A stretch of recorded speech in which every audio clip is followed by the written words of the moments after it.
وعلى آله وصحبه أجمعين. اللهم علمنا بما ينفعنا وانفعنا بما علمتنا وزدنا علما برحمتك يا أرحم الراحمين.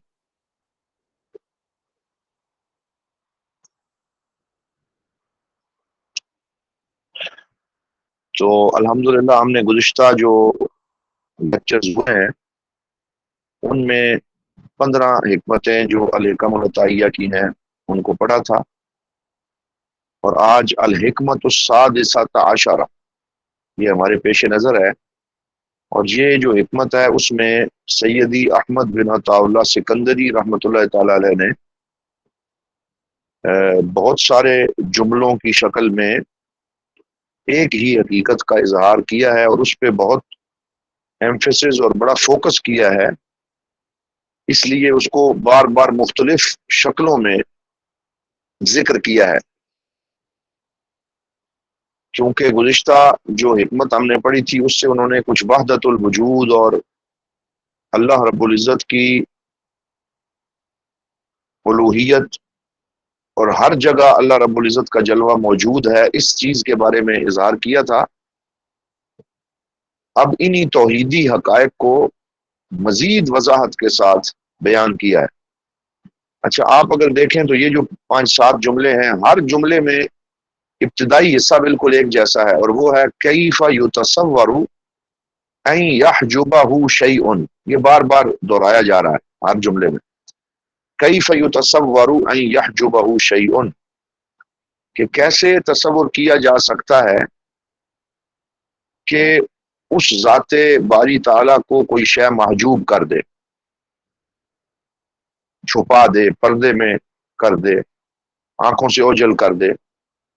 یہاں ادراک اور بصیرت کی آنکھیں مراد ہیں، یعنی یہ کیسے تصور کیا جا سکتا ہے کہ کوئی شے اللہ کے جلووں کو محجوب کر دے، اور پھر الگ الگ جملوں سے سوال قائم کیے۔ پہلا سوال ہے کہ کیسے ممکن ہے کہ کوئی شے رب کو محجوب کر دے، وَهُوَ الَّذِي أَظْهَرَ كُلَّ شَيْءٍ، جبکہ اسی نے ہر شے کو ظاہر کیا ہے۔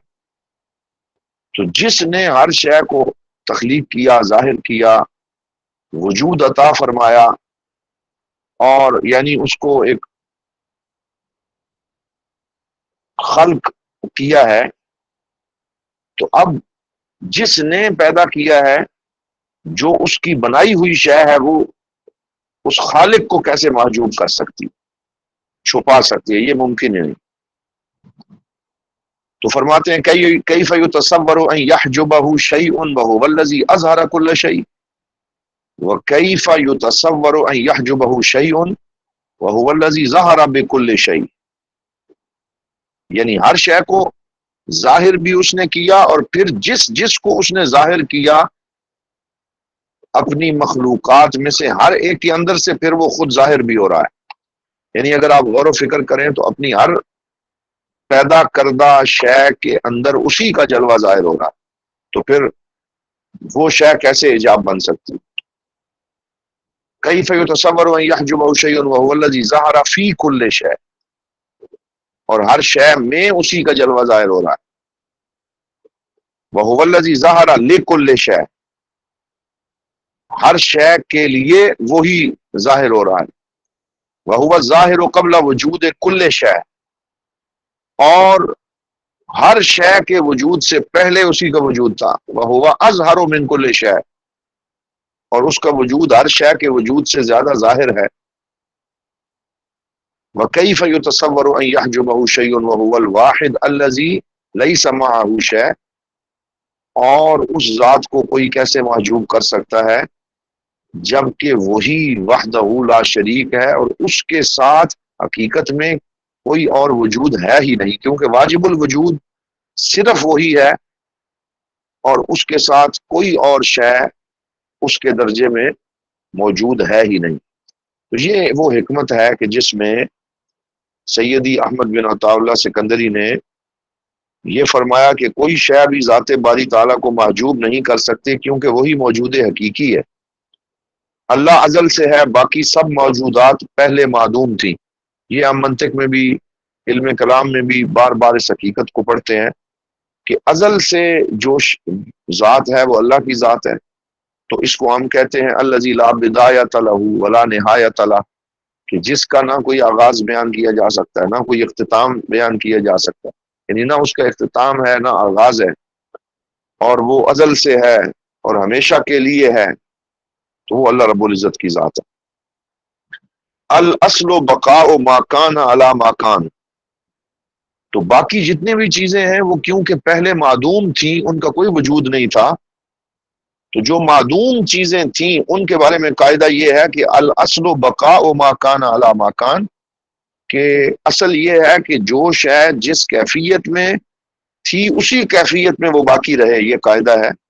ما دام العامل الخارجی غیر موجود، جب تک کہ کوئی خارجی عامل ایسا نہ آ جائے جو اس کی اس اصل کیفیت سے اسے باہر نکال دے۔ تو ان معدومات کے لیے کسی موجد کا ہونا ضروری ہے جس نے انہیں وجود بخشا، اور وہ موجود اللہ رب العزت ہے۔ اس اعتبار سے کائنات کی ہر شے وجود باری تعالیٰ پر دلالت کرتی ہے، تو پھر وہ اس کی ذات سے حجاب کیسے بن سکتی ہے؟ یعنی جب ہر شے خود اس کے وجود پر دلالت کر رہی ہے، کس اعتبار سے؟ کہ پہلے ہر شے معدوم تھی، اللہ نے ہی ہر شے کو وجود بخشا، تو اس اعتبار سے تو کائنات کی ہر شے اللہ کے وجود کی طرف اشارہ کر رہی ہے۔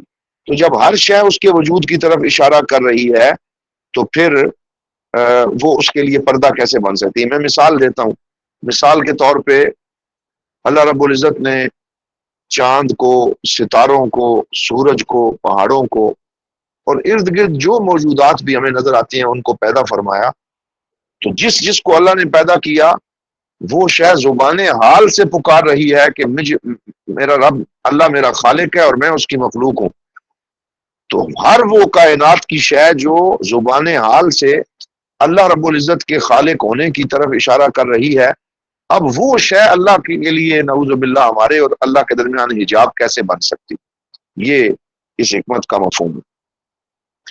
اس میں ثعلبی کا وہ واقعہ میں ضرور ایڈ کروں گا کہ جو ایک دفعہ وہ جا رہا تھا، ایک بہت بڑا ادیب تھا ثعلبی، اور اس نے بغداد کے اندر کہیں جاتے ہوئے ایک کسان کو دیکھا جو ہل چلا رہا ہے، تو اس کے دل میں خیال آیا کہ ہم تو بڑی بڑی دلیلیں اللہ کی قدرت کی پڑھتے ہیں، آج کیوں نہ میں اس کسان سے پوچھوں کہ اس نے اللہ کو کیسے جانا۔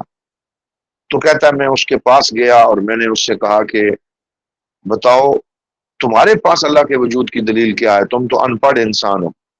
تو اس نے کہا کہ اللہ رب العزت کے وجود کے لیے کسی لمبی چوڑی دلیل کی کیا ضرورت ہے؟ تو اس نے جو جملہ کہا اس کسان نے، اس نے کہا البعرۃ تدل علی البعیر والاثر یدل علی المسیر، کہ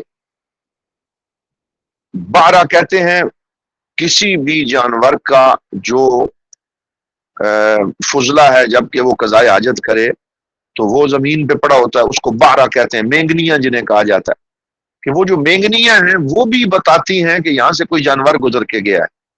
والاثر یدل علی المسیر، اور قدموں کے نشان بتاتے ہیں کہ یہاں سے کوئی گزرا ہے۔ تو جب قدموں کے نشان دیکھ کے گزرنے والے کا پتہ چل جاتا ہے تو السماء ذات ابراج وارض ذات فجاج الا تدل علی السمیع البصیر، تو پھر یہ وسیع آسمان اور وسیع زمین اور یہ ہر شے کیا بول بول کے نہیں کہہ رہی کہ ایک سمیع و بصیر ہے جس نے ان سب کو پیدا کیا ہے؟ یعنی جب چھوٹی چھوٹی نشانیاں دیکھ کے تم چیزوں کو پہچان لیتے ہو تو اتنی بڑی نشانیاں دیکھ کے خالق کو کیسے نہیں پہچان سکتے؟ کائنات کی ہر شے ایک نظام کے تحت چل رہی ہے، اور یہ نظام بھی اللہ رب العزت نے عطا کیا ہے تاکہ کائنات برقرار رہ سکے۔ مناطقہ اسے العلت الغائیہ کہتے ہیں، یعنی یہ علت غائیہ ہے۔ علت غائیہ سے مراد یہ ہے کہ اللہ رب العزت نے پیدا بھی کیا اور پیدا کرنے کے بعد اس نظام کا استقرار اور استحکام بھی اللہ ہی کی طرف سے ہے۔ یعنی ایک شے کو اللہ نے پیدا کیا اور پھر اس کی زندگی جو آگے بڑھ رہی ہے، یہ نہیں ہے کہ اللہ نے پیدا کر کے تو پھر اس کو اس کے حال پہ چھوڑ دیا، بلکہ ہر لمحہ اللہ نئی زندگی کی امداد مہیا کر رہا ہے، تب ہی کوئی شے قائم ہے۔ ایک لمحہ بھی اللہ کی امداد کٹ جائے تو انسان اس دنیا سے ختم ہو جائے اور اس کے وجود کی کوئی حیثیت نہ رہے، تو کائنات کی ہر شے کو وجود بھی بخشا، اور پھر اس وجود کو اور اس زندگی کو جو جتنا عرصہ اس نے چاہا بقا بھی عطا فرمائی، اس کو علت غائیہ مناطقہ کے ہاں کہا جاتا ہے، الحکمت فی الاشیاء۔ آپ اللہ کو اپنے سر کی آنکھوں سے تو نہیں دیکھ سکتے، لیکن نظام کائنات کے ذریعے اور بصیرت کی آنکھ سے آپ محسوس کر سکتے ہیں، اور ہر شے کے اندر اللہ رب العزت کا جلوہ دیکھ سکتے ہیں۔ تو یہ جو 16ویں حکمت ہے جو ابھی ہم نے آپ کے سامنے پڑھی، اس میں بار بار اسی چیز کو دہرایا گیا ہے کہ کیسے ممکن ہے کہ کوئی چیز اللہ کے لیے حجاب بن جائے، جبکہ اسی نے پیدا کیا اور ہر ایک کے اندر سے اسی کا جلوہ ظاہر ہو رہا ہے، اور سب سے زیادہ اظہر اس کا وجود ہے۔ اب میں ایک سوال کرتا ہوں کہ جب وہ یہ کہتے ہیں کہ ہوا اظہر من کل شے، کہ کوئی شے اللہ کے لیے حجاب کیسے بن سکتی ہے؟ اظہر اس میں تفضیل کا صیغہ ہے، جس کا مطلب ہے جبکہ وہ باقی تمام چیزوں سے اظہر ہے، زیادہ ظاہر ہے، زیادہ واضح ہے۔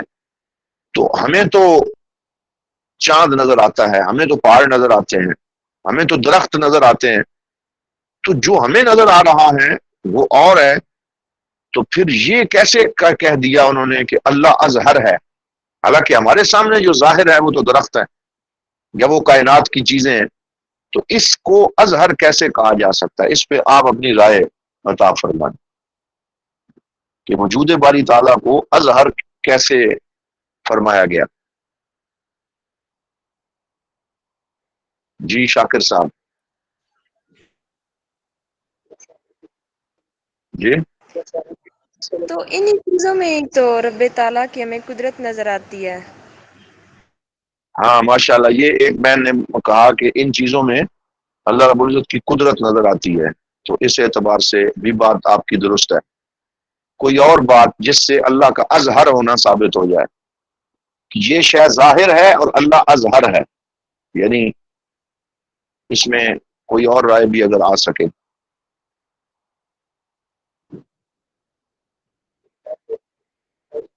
چلیں اس پہ میں جو جی جی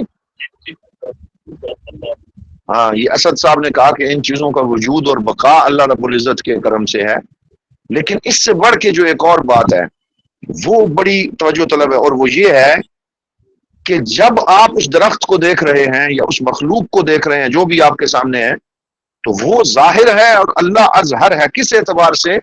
کہ جس آنکھ سے آپ اس کی طرف دیکھ رہے ہیں، اس آنکھ کا نور آپ کا اپنا نہیں ہے بلکہ وہ رب کا عطا کرتا ہے، ورنہ تو آپ دیکھ ہی نہ سکتے۔ تو جب نور بصیرت بھی اس نے دیا اور نور بصارت بھی اس نے دیا، اور پھر جس کی طرف آپ کو دیکھ رہے ہیں یہ رؤیت بھی اسی نے آپ کے لیے ممکن بنائی، تو اس اعتبار سے وہ فرماتے ہیں وَهُوَ أَظْهَرُ مِنْ كُلِّ شَيْءٍ، کہ اظہر بھی وہی ہے۔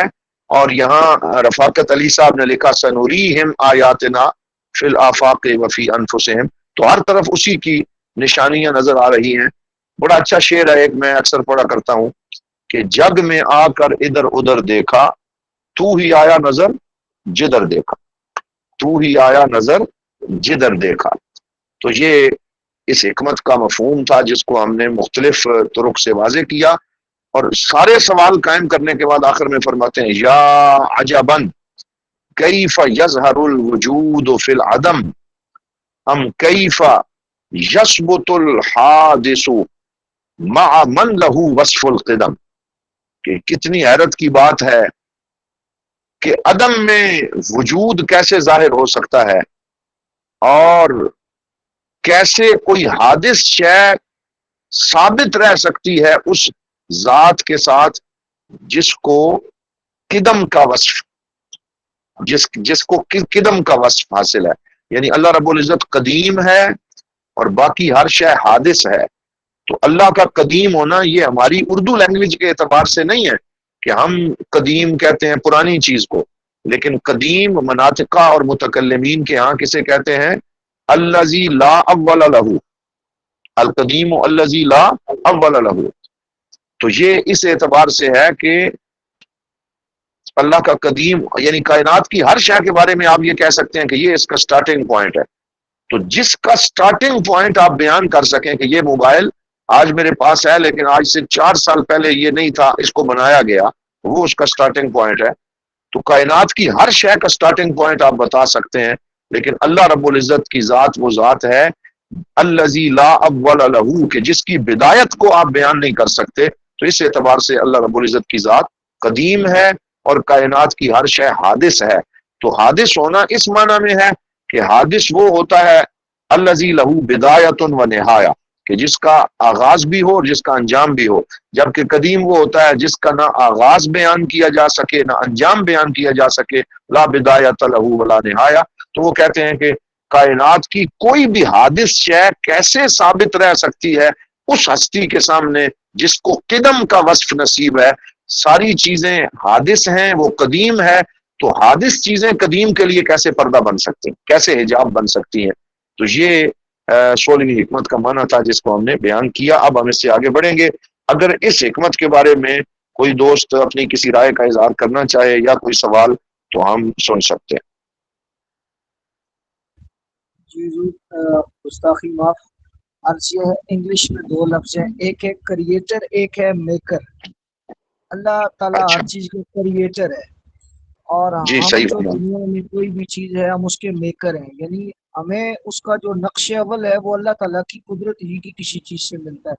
جیسے آپ نے موبائل کی مثال دی، یا جس طرح یہ لائٹس وغیرہ ہیں، یہ ہم ساری سورج چاند ستاروں ہی سے دیکھ کر جو ہے، مطلب اس کا نقش اول ہمیں خالق کائنات کی ہی بنائی ہوئی کسی چیز سے ملتا ہے. ہم کریٹر نہیں ہیں، ہم میکر ہو سکتے ہیں، کریٹر نہیں. جی خوبصورت بات ہے، بالکل درست ہے کہ انسان جو کچھ بھی بناتا ہے بہرحال وہ بنائے گا تو کسی مٹیریل کے ساتھ، اور وہ مٹیریل بھی اللہ نے پیدا کیا ہے اور انسان کو بھی اللہ نے پیدا کیا ہے. تو آپ نے ایک اچھے نقطے کی جانب اشارہ کیا ہے. بالکل اس میں اضافہ جو ہے وہ شمار کیا جاتا ہے. اللہ کریم آپ کے علم و فضل میں برکت عطا فرمائے. جناب الحکمت السابعہ عشرہ، یہ 17 یعنی 17 نمبر حکمت ہے. فرماتے ہیں ما ترک من الجہل شیئا من اراد ان یحدث فی الوقت غیر ما اظہرہ اللہ فیہ. ما ترک من الجہل شیئا یعنی وہ شخص جو ہے اس نے جہالت کا کوئی حصہ نہیں چھوڑا، یعنی وہ مکمل جہالت کی طرف چلا گیا. من ارادہ، جس نے یہ ارادہ کیا ان یحدث فی الوقت، کہ وہ کسی وقت میں کوئی ایسا کام کرے غیر ما اظہرہ اللہ فیہ، جو کام اس کے علاوہ ہو جو اللہ رب العزت نے اس وقت میں ظاہر فرمایا ہے.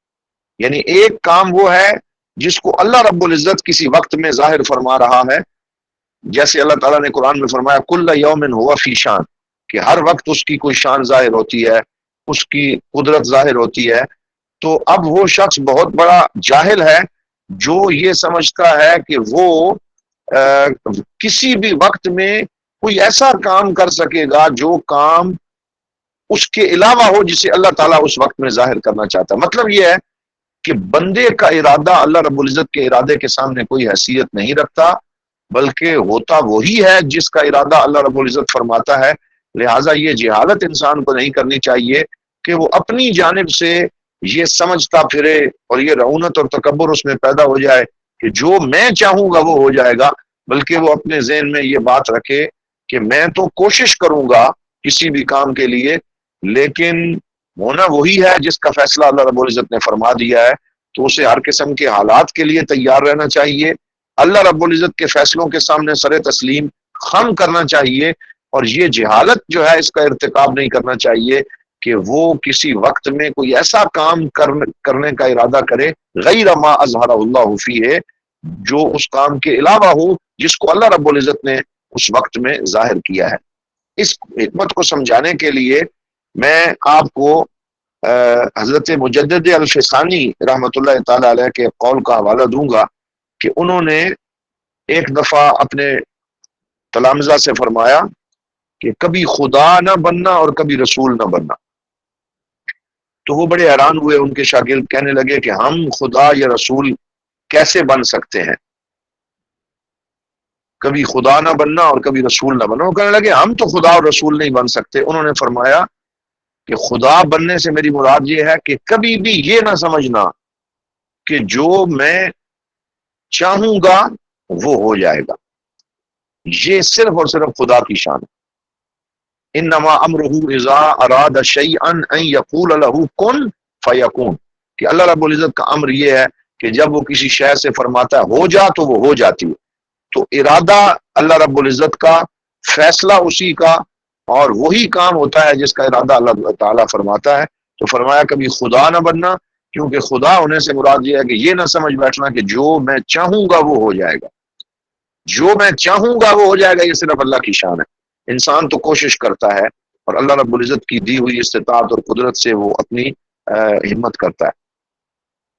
اسی لیے ہم ایک جملہ کہتے ہیں السعی منا والاتمام من اللہ۔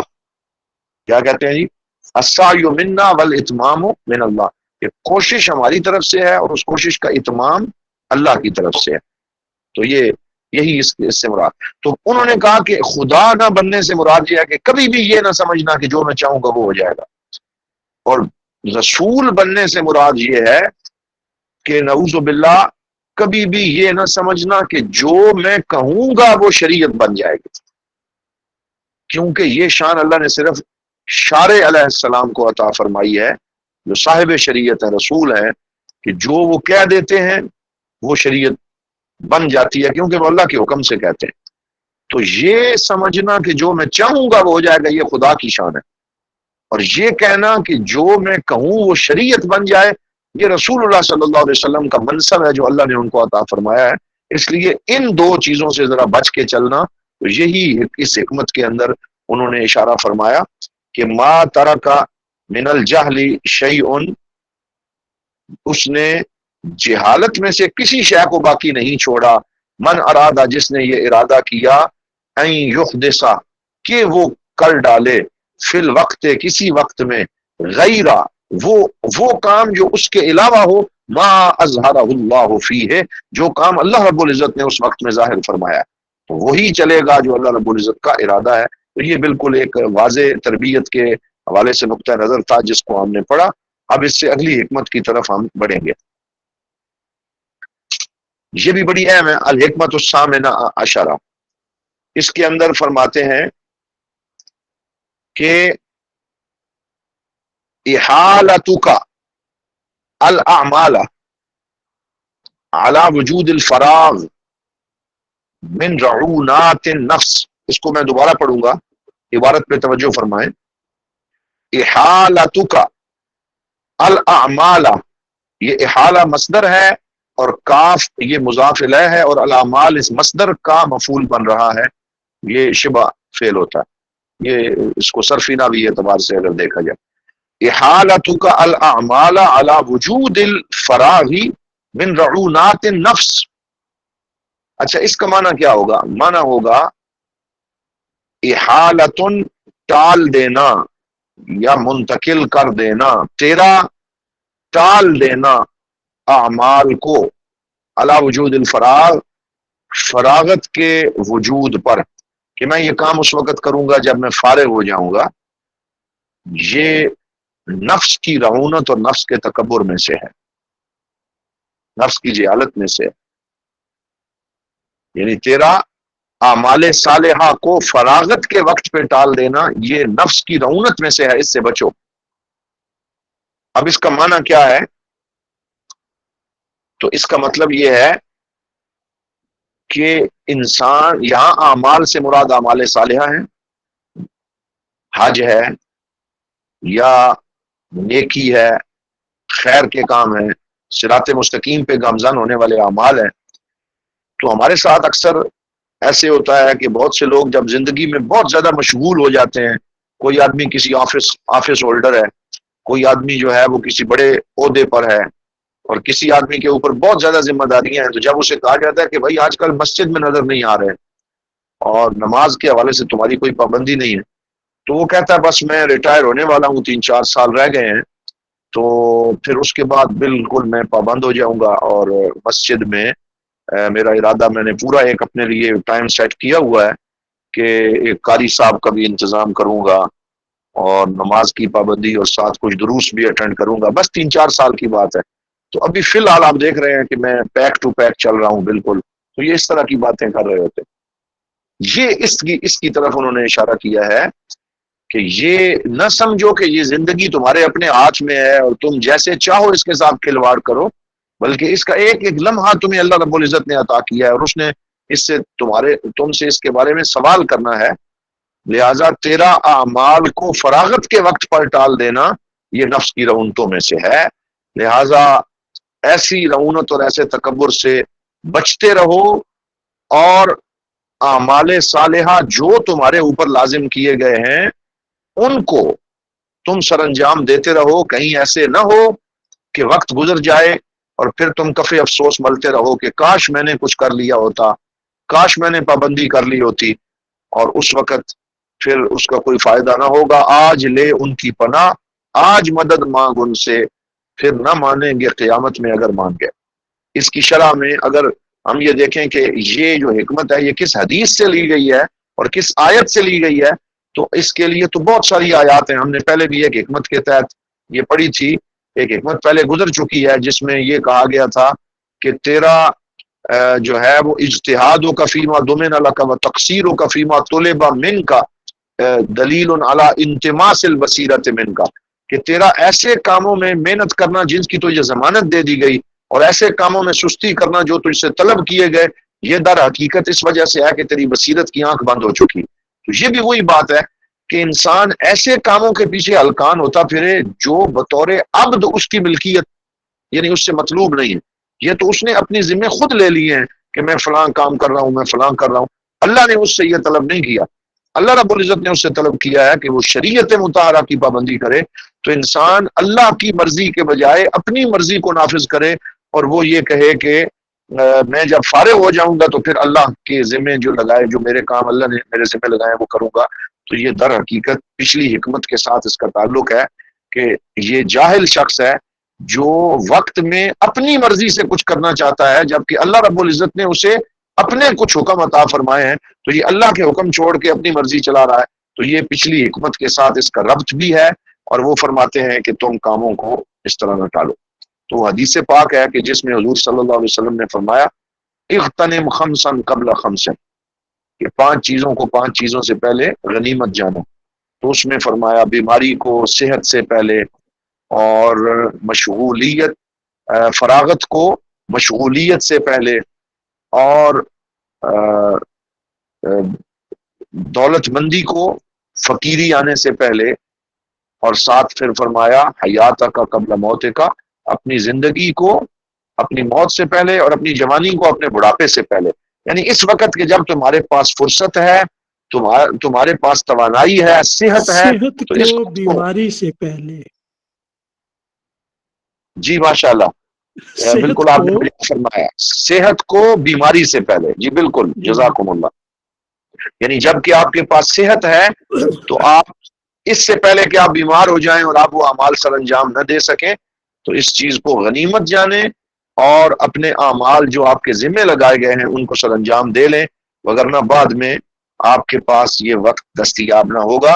یہ اب شاکر اویس صاحب نے حدیث کا پورا متن بھی کمنٹ میں بھیج دیا ہے، اس کو صحیح متن کے ساتھ بھی ایک دفعہ وہاں سے پڑھا جا سکتا ہے. شاکر صاحب پڑھ کے سنا دیں متن پورا.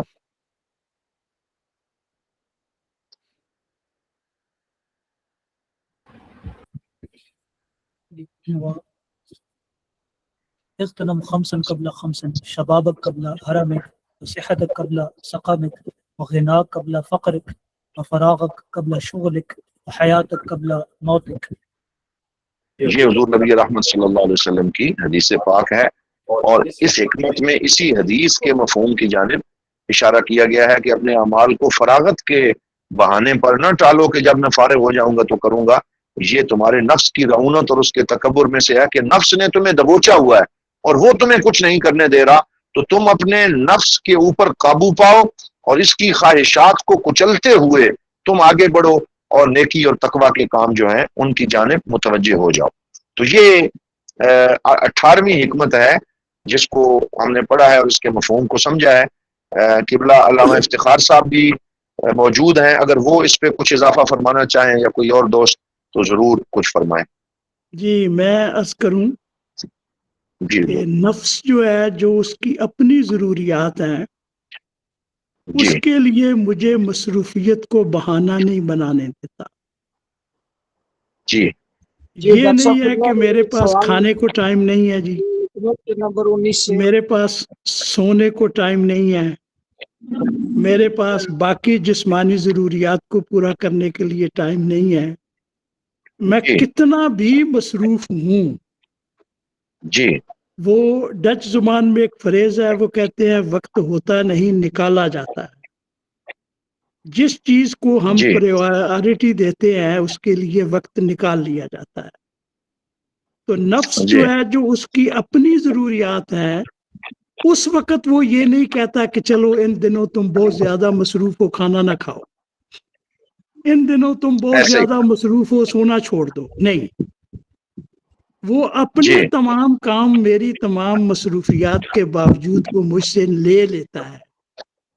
لیکن میری اللہ جو روحانی ضروریات ہیں ان کے راستے میں وہ دیوار کھڑی کرتا ہے. تو مجھے سوچنا چاہیے، نفس کو کہنا چاہیے کہ جو تمہاری ضروریات ہیں ان کو میں پورا کر رہا ہوں اپنی تمام مشغولیتوں کے باوجود، تو اسی طرح میں جی اپنی روحانی ضروریات کو بھی تمام مشغولیات کے باوجود پورا کروں گا. سبحان اللہ، بالکل صحیح ہے.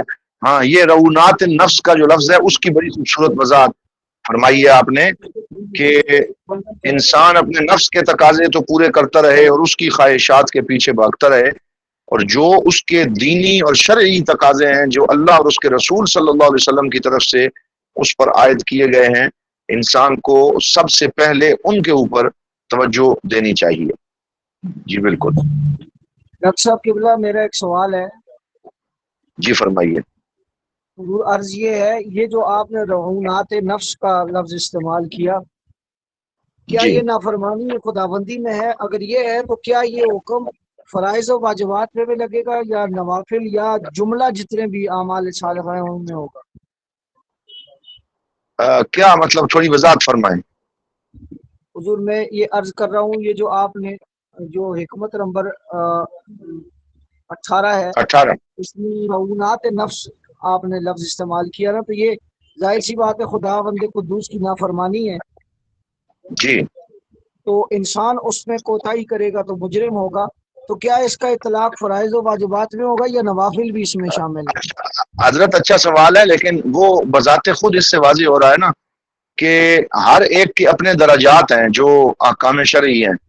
تو حکم شرعی تکلیفی جو ہے اس میں جو فرض ہے اس کی سستی اس کے اوپر گرفت اور درجے کی ہے.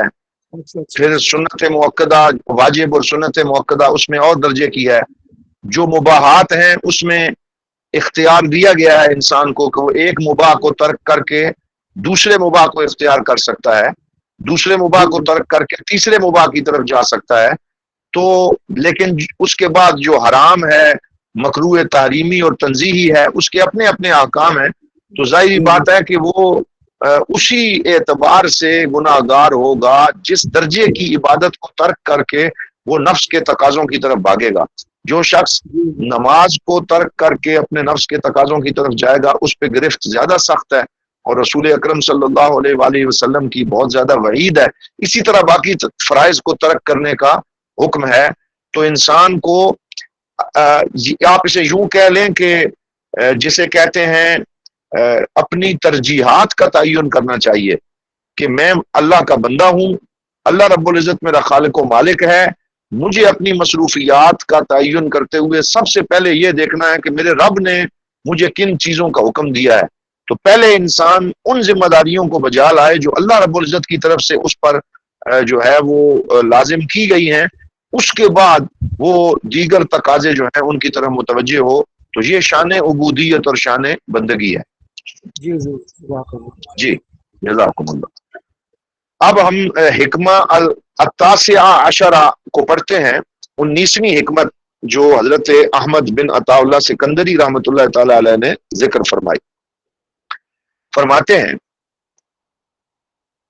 لا تطلب منہ اے من اللہ ان یخرجک من حالہ لیستعملک فیما سواہا فلو ارادک لستعملک من غیر اخراج. اچھا، یہ جو شروع میں ہم ایک حکمت پڑھ کے آئے ہیں تجرید اور اسباب والی، اس کا اس سے گہرا تعلق بنتا ہے. فرماتے ہیں لا تطلب منہ ان یخرجک من حالہ لیستعملک فیما سواہا فلو ارادک لستعملک من غیر اخراج. اب اس کا ترجمہ سماعت فرمائیں. اے مرید، اے سالک، لا تطلب من اللہ، تو اللہ سے یہ مطالبہ نہ کر ان یخرجک من حالہ کہ اللہ تعالیٰ تجھے اس حال سے نکالے جس میں تو ہے. لیستعملک فیما سواہا کہ اللہ تعالیٰ اس حال کے علاوہ کسی اور میں تجھ سے کام لے. یعنی اللہ جہاں اب تجھ سے کام لے رہا ہے اس سے ہٹ کے کسی اور جگہ اللہ تعالیٰ تجھ سے کام لے، یہ نہ مطالبہ کر. فلو ارادہ کا، اگر اللہ تعالیٰ نے چاہا لستعملک من غیر اخراج، تو وہ تجھے تیرے حال میں رکھتے ہوئے تجھ سے جو کام لینا ہوا ہے وہ من غیر اخراج، بغیر تجھے وہاں سے نکالے وہ تجھ سے لے لے گا. اچھا، اس کی بہت سی مثالیں دی جا سکتی ہیں، لیکن ایک مثال جو سیدی احمد ابن عطا اللہ سکندری نے دی ہے جس سے بات واضح ہوتی ہے، وہ یہ ہے کہ ایک انسان اپنی سٹڈیز، اپنے احوال یا جن مدارس سے وہ گزرا ہے اس کے مطابق وہ ڈاکٹری کی تعلیم حاصل کر رہا ہے. مثال کے طور پر ڈاکٹر بن رہا ہے تاکہ وہ لوگوں کا علاج کرے. تو ابھی اپنے اسی سفر میں ہے کہ اسے یہ ادراک اور شعور ہونا شروع ہو جائے کہ نہیں، مجھے اس چیز کو چھوڑ کے شریعت کے علوم کی طرف یا کسی اور شعبے کی طرف جانا چاہیے، اور اس شعبے کو سکپ کر کے کسی اور شعبے میں مجھے تعلیم حاصل کرنی چاہیے. تو یہ وہ بات کر رہے ہیں کہ جس حال میں تم ہو اور جو سرکمسٹانسز تمہیں جہاں لے گئے ہیں، جو علم تم حاصل کر رہے ہو، جو شعبہ تم اختیار کر رہے ہو، تم یہ سمجھو کہ اللہ رب العزت نے تمہیں ان احوال میں یہاں رکھا ہے. اس کی مرضی اور اس کی حکمت اور ارادے کے بغیر کچھ نہیں ہوتا، بشرطے کہ تم، یعنی یہ مثال ہم معصیت کی نہیں دے رہے، یعنی معصیت کی بات یہ نہیں ہو رہی، یہ حلال کی بات ہو رہی ہے کہ آپ حلال طریقے سے کسی ایک شعبے میں ہیں. تو وہ فرماتے ہیں کہ آپ خود یہ نہ کوشش کریں کہ اس شعبے کو چھوڑ کے میں کسی اور شعبے کی طرف جاؤں. اگر اللہ تعالیٰ نے چاہا تو آپ مثال کے طور پہ میڈیکل میں رہتے ہوئے ہی دین کا بھی وہ سارا کام کر لیں گے جو اللہ تعالیٰ نے آپ سے لینا ہوگا. لہٰذا جس شعبے میں آپ ہیں اس میں بھی خدمت دین کے بہت سے ذرائع ہیں، اس میں مریضوں کا صحیح علاج کرنا، اس میں دکھی انسانیت کی خدمت کرنا، اس میں لوگوں کے لیے آسانیاں پیدا کرنا، وہاں بھی لوگوں کی ضرورت ہے. تو یہ تخصصات ہیں، اس میں بہت سارے تخصص ہیں، اور اللہ تعالیٰ نے کائنات کا نظام اسی طرح چلایا ہوا ہے. کچھ ڈاکٹر بنے ہیں، کچھ انجینئر بنے ہیں، کچھ مزدور بنے ہیں، کچھ کسی اور شعبے میں ہیں. تو اسی طرح کائنات کا نظام چل رہا ہے. ہر بندہ سارے کام نہیں کر سکتا، بلکہ ہر بندے کے لیے اس کا شعبہ الگ ہے جس میں اس نے اپنی ذمہ داریاں سر انجام دینی ہیں. تو جو شعبہ اللہ رب العزت کی حکمت بالغہ سے دنیا میں تیرے حصے میں آ گیا ہے، اب تو چھلانگے نہ لگا کہ میں ادھر جاتا ہوں، میں ادھر جاتا ہوں. تو اپنے اسی شعبے میں رہ. اگر اللہ تعالیٰ نے چاہا اور تیری نیت بھی صادق ہوئی تو اسی شعبے میں رہتے ہوئے اللہ تعالیٰ تجھ سے دین کا کام ایسا لے لے گا جو تو وہاں سے ادھر ادھر جا کے بھی نہیں کر سکے. یہ اس حکمت کا مطلب ہے. اب اس کو دوبارہ پڑھیں. لا تطلب من ہو کہ اللہ سے یہ طلب نہ کرو، این یخرجک من حالہ کہ اللہ تعالیٰ تمہیں تمہارے حال سے نکالے، لیستعملک فیما سواہا اور تمہیں کہیں اور تم سے کام لے کسی اور شعبے میں. فلو ارادک اگر اللہ رب العزت نے ارادہ یہ فرمایا لستعملک من غیر اخراج تو وہ تجھ سے کام لے لے گا بغیر تجھے کسی شعبے سے دوسرے شعبے کی طرف نکالے ہوئے. تو یہ اللہ تعالیٰ کے اپنے فیصلے ہوتے ہیں کہ اللہ رب العزت کسی بھی بندے سے خدمت دین کا کام کسی بھی شعبے میں لے سکتا ہے. ہاں لیکن یہ ضرور ہے کہ اس میں کچھ استثناءات ہیں کہ یہاں کوئی یہ نہ سمجھے کہ میں یہ کہہ رہا ہوں کہ جو فرض علوم ہے وہ بھی بندہ حاصل نہ کرے. جی میں ڈاکٹر بن رہا ہوں اور اب وہ یہ نہ کہے کہ جی میں فرض علوم تو ہر بندے کے اوپر حاصل کرنا ضروری ہے. اور وہ کون سے ہیں؟ اپنی نماز اس کی ٹھیک ہو جائے، اس کے احکام شرعی سارے درست ہو جائیں، زکوٰۃ ادا کر سکے، اپنے حج اور روزے کے امور کو دیکھ سکے، دیگر جو فرض کفایہ ہیں ان سب کا اس کو علم ہو. تو کچھ علوم دینیہ وہ ہیں جو ہر انسان پہ بطور مسلمان کے فرض ہیں، وہ تو وہ جس شعبے میں بھی ہو اس نے حاصل کرنے ہی کرنے ہیں. یہ ہم یہ بات کر رہے ہیں بطور داعیہ یا بطور ایک دینی پرسنالٹی یا کوئی اس طرح کی بات.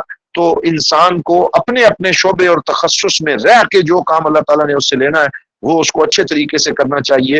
اگر ایک ڈاکٹر اپنے شعبے کے تقاضے صحیح پورے کرے گا تو اس کا مقام اللہ رب العزت کی بارگاہ میں بہت بلند ہوگا.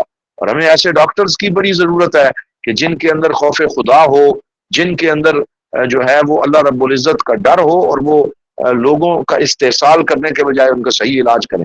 مجھے یاد ہے ایک دفعہ پاکستان میں ہمارے ایک مہمان تشریف لائے جن کو جو ایک بہت بڑے عالم تھے جن کا رفاعی سلسلے سے تعلق تھا، شیخ عبد الرزاق الرفاعی.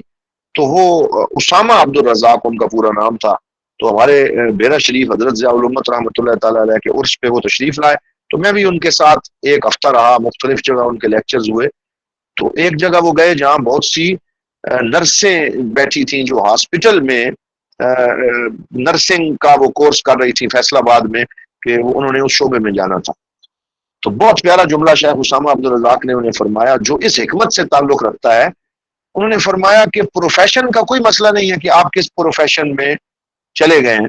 آپ انجینئرنگ میں ہیں، ڈاکٹری میں ہیں، نرسنگ میں ہیں، آپ وکالت میں ہیں، آپ کسی بھی شعبے میں ہیں، اس کی فکر نہ کریں. انہوں نے فرمایا یہ کوشش کریں کہ آپ کا پروفیشن جس میں آپ ہیں وہ اللہ کی بارگاہ میں سجدہ ریز ہو جائے، تو پھر آپ کا ہر پروفیشن ہی برکت والا بن جائے گا.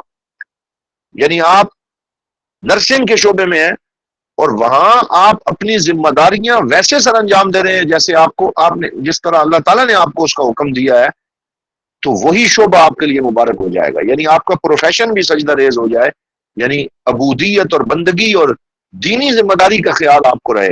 آپ کو پتہ ہے دین متین میں ابتدائے اسلام میں حضور صلی اللہ علیہ وسلم کے صحابہ کرام جب جنگوں میں جاتے تھے تو خواتین وہاں مرہم پٹی کا اور نرسنگ کا کام کیا کرتی تھی. تو ہر ایک شعبے کی ضرورت ہے اور ہر ایک شعبے کے اپنے تقاضے ہیں. تو ضروری یہ ہے کہ انسان ادھر ادھر سکپ کرنے کے بجائے وہ جس شعبے میں ہے اسی میں اللہ رب العزت کا خوف اور اس کی بندگی کے تقاضے پورے کر کے اگر کام کرتا رہے تو اسی میں اسے اللہ رب العزت کی رضا اور خوشنودی حاصل ہو جائے گی. تو یہ 19ویں حکمت کا مطلب ہے جس کو ہم نے پڑھ لیا ہے. اب اس پہ بھی اگر کوئی دوست کمنٹ کرنا چاہیں تو ضرور فرمائیں. جی حضرت، یہ اب اس وقت بدقسمتی سے ٹیکسٹ تو میرے سامنے نہیں ہے، لیکن اچھا وہ من حال ہی کا لفظ جو ہے، ہاں ہی کی ضمیر جو ہے من حال کا کیوں نہیں ہے وہاں پہ؟ اس میں مجھے تھوڑا سا پرابلم. لا تطلب کہ مخاطب کا صیغہ ہے اور اس میں من حال کا ہونا چاہیے تھا. ہاں یہ میں آپ سے گزارش کرتا ہوں، وہ جو ٹیکسٹ میرے سامنے اس عزیز نے رکھا ہے نا جی، یہ ٹیکسٹ جو ہے اس میں بہت ساری غلطیاں ہیں. یہ پہلے بھی میں کئی غلطیوں کی طرف اشارہ کر چکا ہوں. تو یہ آپ نے بالکل بجا غلطی پکڑی ہے. یہ سارے دوست اسے ٹھیک بھی کر لیں جو ڈائریوں پہ لکھ رہے ہیں. یہاں اصل جو ٹیکسٹ ہے اس کا الحکم العطائیہ کا میرے سامنے وہ موجود ہے. میں اصل میں انہی کی سکرین پہ دیکھ کے پڑھ رہا تھا تو میری توجہ نہیں گئی. تو وہ یہ اصل ٹیکسٹ اس طرح ہے، لا تطلب منہ ان یخرجک من حالتن. یہ صرف حالتن ہے، من حالتن. اچھا ٹھیک ہے، پھر تو واضح ہے. ہاں جی فلو ارادہ کا استعمال من دون اخراج. ماشاءاللہ آپ نے آپ نے صحیح نبض پہ ہاتھ رکھا ہے اور ٹھیک. یہی ماشاءاللہ. متعلمین جو ہیں یہی ان کا خاصہ ہوتا ہے. سبحان اللہ سبحان اللہ.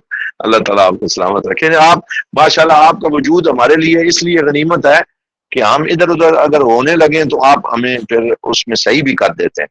ماشاءاللہ. تو یہی بڑے لوگوں کی بڑی باتیں ہیں. یہ اس غلطی کو ٹھیک کر لیں. یہ اصل میں وہ حالت نہیں اس نے لکھا ہے جس نے کمپوز کیا، لیکن اس نے آپ کے اوپر 2 تا کے نقطے نہیں ڈالے، تو اس لیے وہ حال ہی پڑا جا رہا ہے. ٹھیک ہے ٹھیک ہے، اس کو وہ کر دیں. تو مترجمہ وہی بنے گا کہ آپ یہ طلب نہ کریں اللہ رب العزت سے کہ وہ آپ کو اس حالت سے نکالے جس میں آپ ہیں اور آپ کو کسی اور حالت کی طرف وہ لے لے. جی. لیکن اس میں ساتھ ہم نے یہ شرط لگا دی ہے بشرطے کہ وہ حالت معصیت کی نہ ہو. یہ شرط ضروری ہے. جی ہاں، یعنی بشرطے کہ وہ حالت معصیت کی نہ ہو، کیونکہ اگر تو وہ حالت معصیت ہے تو پھر تو بندے کو بذات خود جلد از جلد اس حالت کو چھوڑنا ہوگا. تو یہ اس سے ہٹ کے یہ شریعت اور حلال اور طیب جو احوال ہیں ان کا تذکرہ ہے. جی. اب الحکمت العشرون کی عبارت ہم پڑھیں گے اور اس کو سماعت فرمائیں. ما ارادت ہمت سالکن ان تقف عندما کشف لها الا ونادته هواتف الحقیقت الذی تطلب امامک اللہ اللہ ولا تبرجت له ظواہر المکونات الا ونادته حقائقها انما نحن فتنة فلا تکفر. دوبارہ پڑھتے ہیں. ما ارادت ہمت سالک ان تقف عندما کشف لها الا ونادته حواتف الحقیقت الذی تطلب امامک ولا تبرجت له ظواہر المکونات الا ونادته حقائقها انما نحن فتنة فلا تنظر فلا تکفر.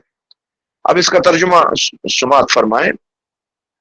فرماتے ہیں سیدی احمد بن عطا اللہ کہ ما ارادت ہمت سالک، کہ سالک کی ہمت نہیں ارادہ کرتی کہ وہ ٹھہر جائے کسی مقام پر جب اس کے لیے اس مقام کے جلوے مکشوف ہو جائیں، مگر حقیقت کے حواتف اسے ندا دیتے ہیں کہ جسے تو طلب کرنا چاہتا ہے آگے بڑھ، وہ ابھی یہاں نہیں ہے، وہ آگے ہے.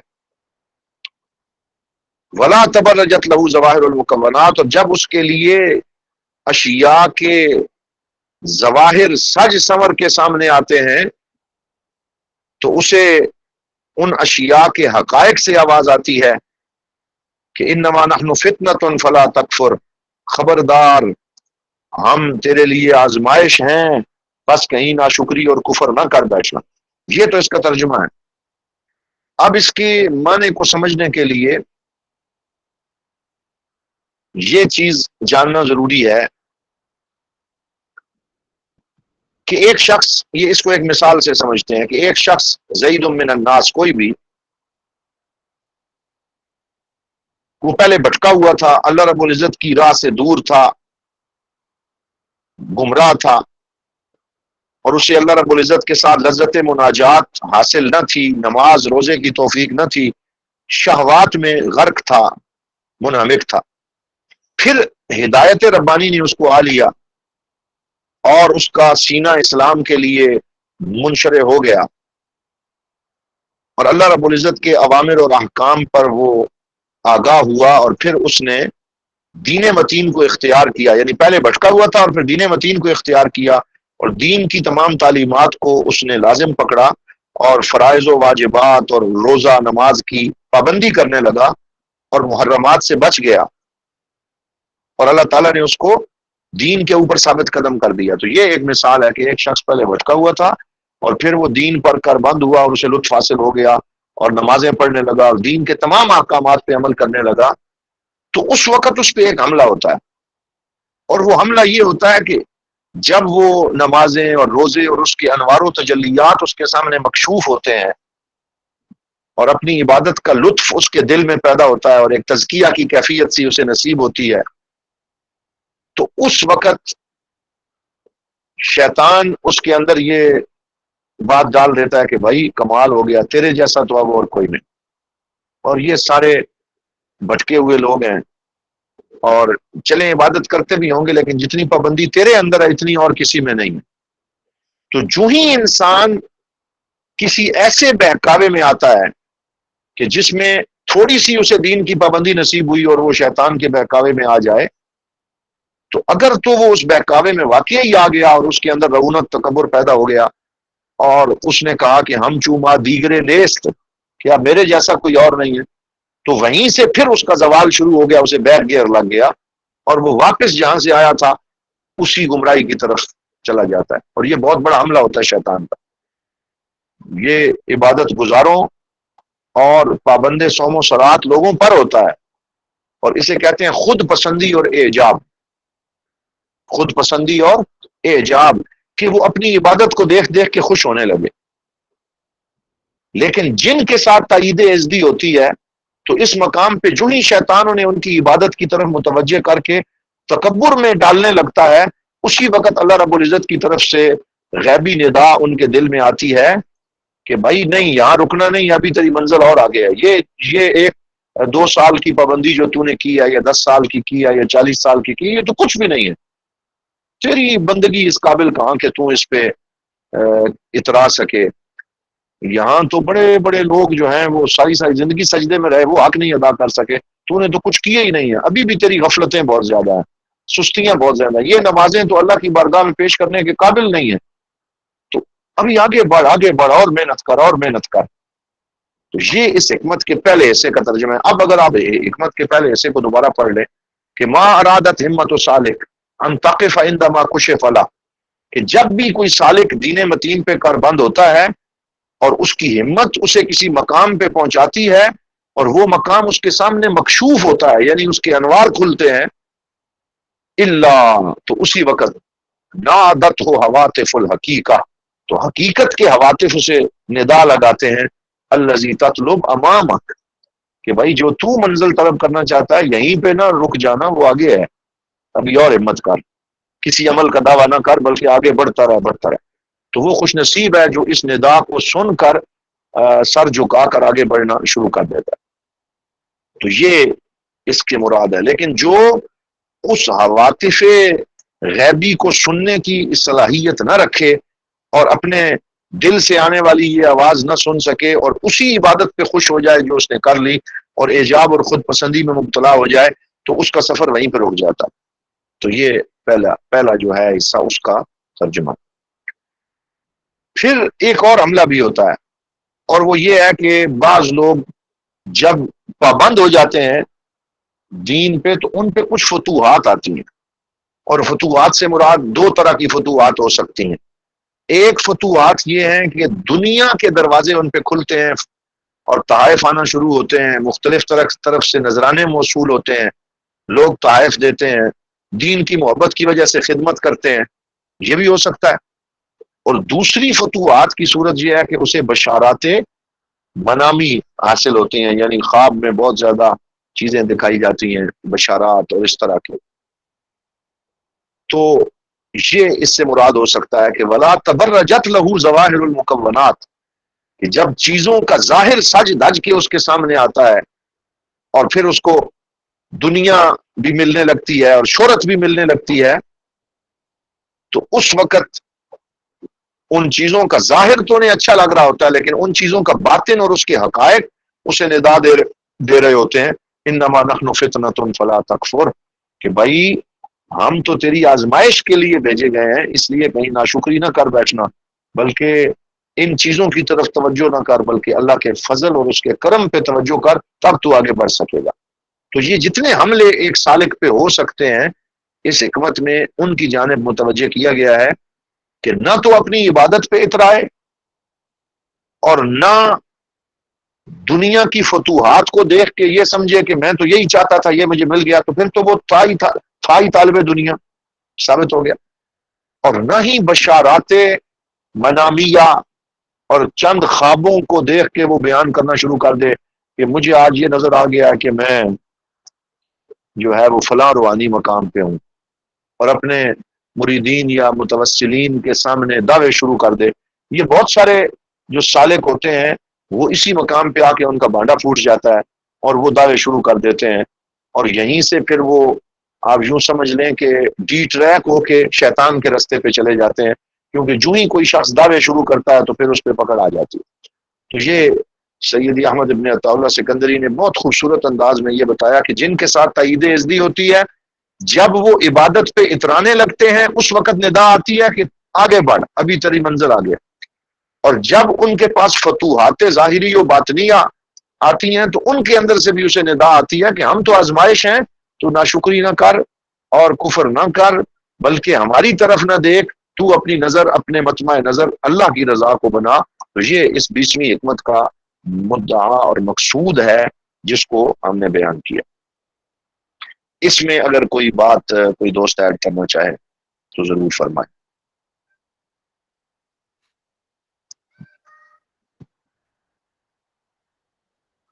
جی السلام علیکم.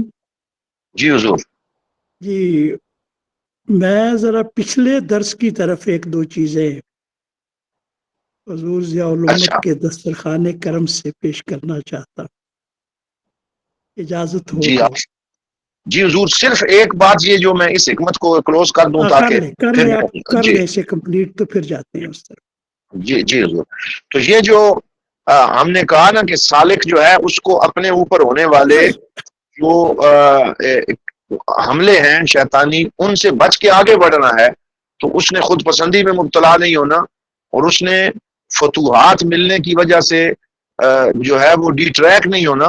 تو اس پہ سیدی احمد ابن عطا اللہ سکندری کی اس کی شرح کرتے ہوئے حضور صلی اللہ علیہ وسلم کی دو دعائیں لکھی گئی ہیں، بڑی اہم ہیں.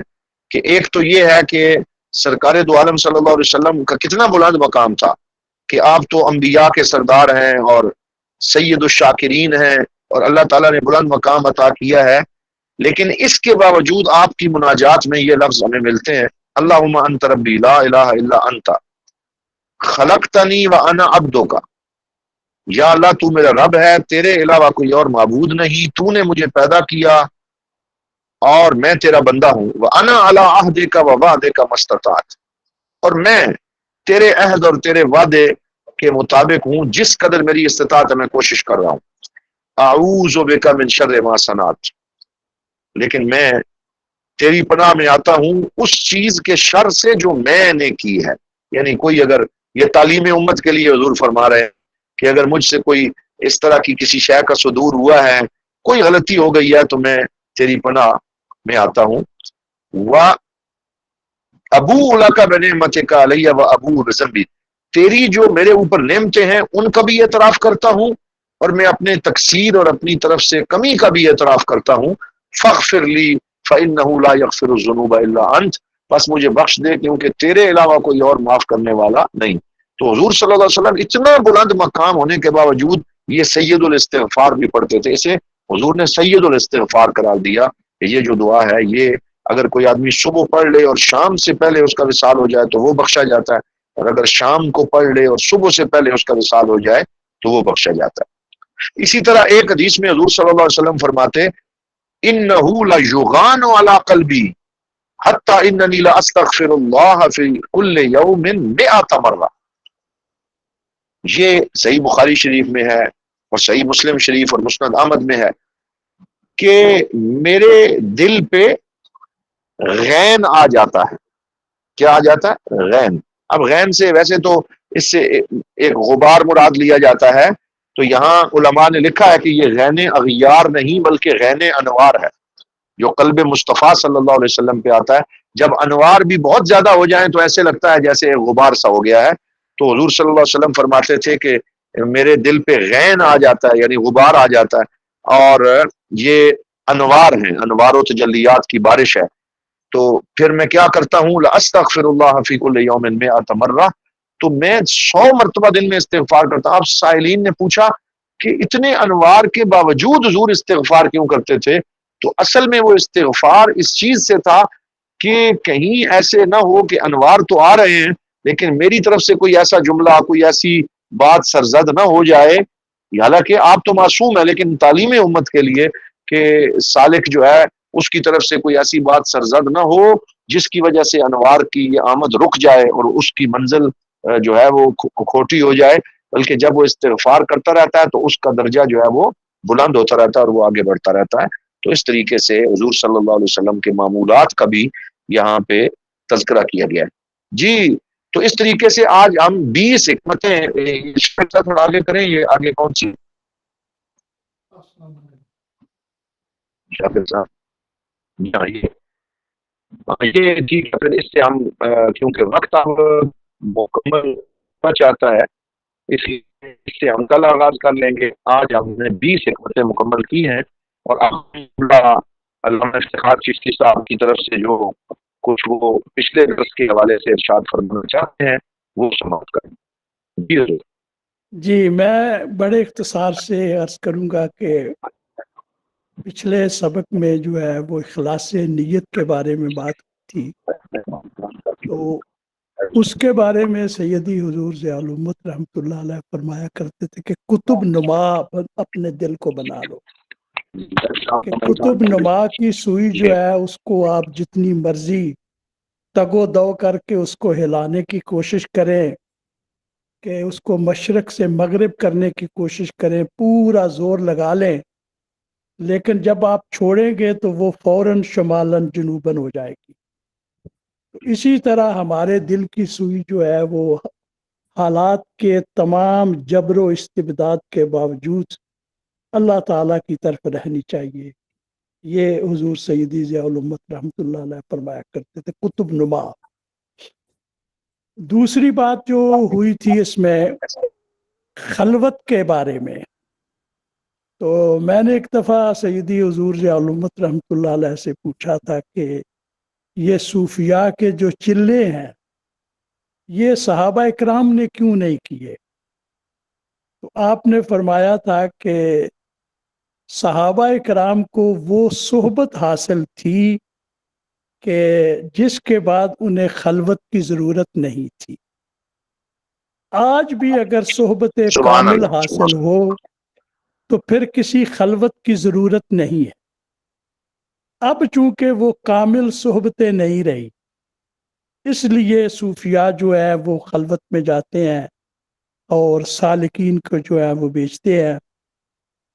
اور مولانا روم رحمۃ اللہ علیہ نے جو فرمایا کہ یک زمانہ صحبت با اولیاء بہتر از 100 سالہ طاعت بیریا۔ تو یہ جو چلے ہیں صوفیاء کرام کے، حضور سیدی ضیاء الامت نے فرمایا کہ اگر تو کامل صحبت موجود ہو تو پھر خلوت میں جانے کی ضرورت نہیں ہے۔ اسی طرح اس میں وہ اپنے آپ کو دفن کرنے کی بات ہوئی تھی، اس کے بارے میں یہ ہے کہ مٹا دے اپنی ہستی کو اگر کچھ مرتبہ چاہے، کہ دانہ خاک میں مل کر گل و گلزار ہوتا ہے۔ یہ دنیا جو ہے اس میں کوئی گل بنتا ہے، کوئی گلدستہ بنتا ہے، اور کوئی سیدی حضور ضیاء الامت کی طرح گلزار بنتا ہے، لیکن شرط وہی ہے کہ اپنی شخصیت کا دانہ جو ہے اس دانے کو بازار میں بیچنے کی کوشش نہ کرو، بلکہ اس کو زمین میں دفن کر دو، تاکہ یا تو وہ گل کی صورت میں ظاہر ہوگا، یا اس پہ اتنے گل لگیں گے کہ گلدستہ بن جائے گا، یا پھر وہ اس سے آگے ایک پورا گلزار بن جائے گا۔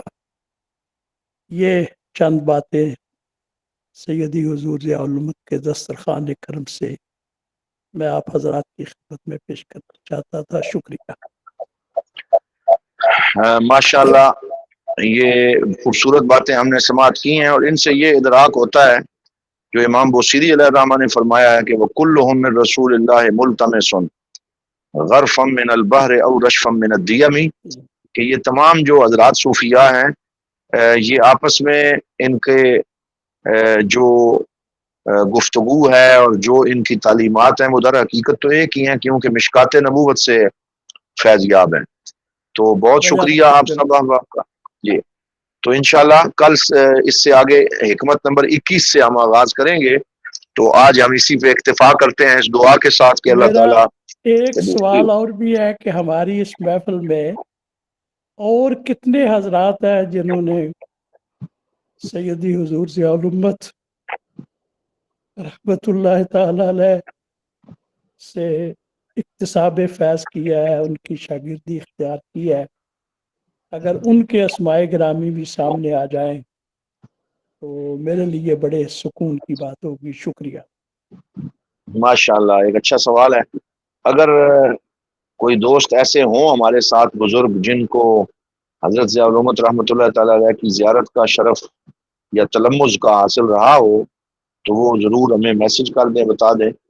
ویسے مجھے یہ لگتا ہے کہ علامہ افتخار علی چشتی صاحب ہالینڈ سے جو ابھی گفتگو کر رہے تھے، کیونکہ ان کو تو ایک لمبا عرصہ یہ صحبت نصیب رہی ہے، تو اس کے علاوہ اب شاید ہمارے ان شرکاء میں سے کوئی ایسا نہ ہو کہ جس کو یہ تلمذ کا شرف حاصل ہو، کیونکہ زیادہ تر ہمارے ساتھ جو احباب ہیں وہ یا تو تلامذہ ہیں، اور ظاہری بات ہے ان کا تو وہ دور بنتا نہیں ہے. تو بہرحال اگر کوئی ہوا دوست تو وہ بتا دے گا. ٹھیک ہے جی.